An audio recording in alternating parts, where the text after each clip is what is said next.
כ3%, 200,000 איש מאוכלוסיית ישראל, סובלים מהשמנת יתר חולנית, שעלולה לגרום ליתר לחץ דם, סוכרת ומחלות לב. מחקרים מוכיחים שאנשים שסובלים מהשמנת יתר קיצונית לא יכולים לרדת בעצמם במשקל ולשמור על המשקל הקיים לאורך זמן.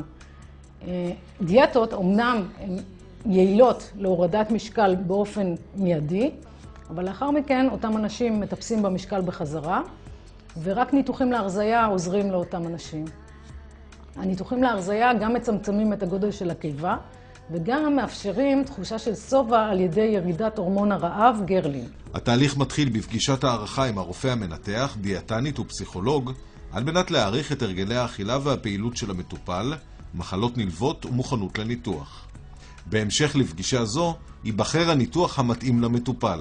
מרב הניתוחים להרזיה מבוצעים באופן לפרוסקופי, דרך מספר חורים קטנים בדופן הבטן, מבלי לפתוח את הבטן כפי שפתחנו בעבר. משמעות הדבר שההחלמה מהירה יותר, הכאבים פחותים, הצלקות מזעריות, וגם נמנעים הסיבוכים של זיהום פצע, בקעים בדופן הבטן. אותם אנשים חוזרים מהר יותר לשגרת היומיום. קיים מגוון של ניתוחים לפרוסקופיים לטיפול בהשמנת יתר חולנית. הפופולריים ביותר הם ניתוח הטבעת, ניתוח שרוול קיבה וניתוח מעקף קיבה לפרוסקופי. בניתוח הטבעת מתקינים טבעת מתכווננת סביב החלק העליון של הקיבה, אזור המעבר ושת קיבה. את הטבעת אפשר להדק או להרפות על ידי דקירה של מאגר שממוקם מתחת לאור מעל עצם החזה. הניתוח מקנה תחושה של שובע כאשר הטבעת מנופחת, ואם חס וחלילה היא מנופחת יתר על המידה, אפשר לדקור את המאגר במרפאה ולהוציא מעט נוזל ולאפשר לאותו בן אדם לאכול טיפה יותר. ניתוח שרוול קיבה הוא ניתוח מודרני שקיים בעולם כבר 10 שנים. אנחנו מסירים חלק ניכר מהקיבה ויוצרים קיבה קטנה כמו של ילד בן 5 ויורד אפקטיבית מאוד במשקל. בניתוח מעקף קיבה אנחנו יוצרים כיס קיבה קטן מאוד שאותו מחברים ישירות למעי הדק, כך שהמעבר של האוכל ישירות מהפה לוושת לכיס הקיבה הקטן וישירות למעי הדק. הניתוח מיועד לאנשים שסובלים מסכרת, כי הסכרת מתרפאת יחסית מהר לאחר הניתוח, וגם לאנשים שסובלים מרפלוקס וצרבות, כי הניתוק של הקיבה מוריד את הרמות של החומצה בקיבה.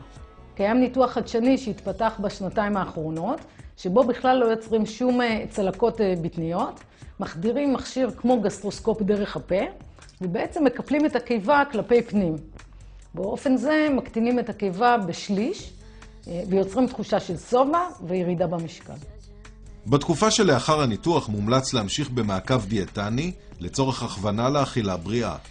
בנוסף לירידה משמעותית במשקל, צפויה הבראה ממחלות נלוות להשמנה כגון סוכרת, תשניק נשימה בשינה, עודף שומנים בדם וכן שיפור בלחץ הדם.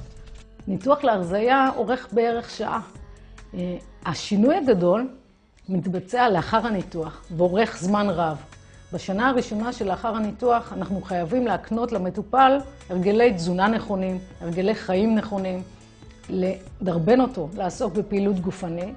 עוזרים לנו בכך הצוות הגדול של הדיאטניות, הפסיכולוגים, מאמני כושר, כאשר הטיפול הוא בעצם טיפול רב-תחומי. סרט זה מוגש באדיבות בית חולים אסותא.